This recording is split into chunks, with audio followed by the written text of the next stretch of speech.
We have an update on a story about a woman accused of intentionally coughing on a one-year-old boy at a Yogurtland in San Jose. This is new video of the incident just released by the San Jose Police Department. So look at the right side of your screen. The woman seems to point to the ground, then approaches a mom standing with her son in a stroller nearby.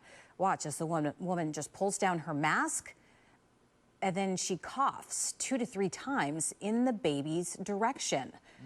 Police say the woman was upset, believing the mom wasn't maintaining proper social distancing.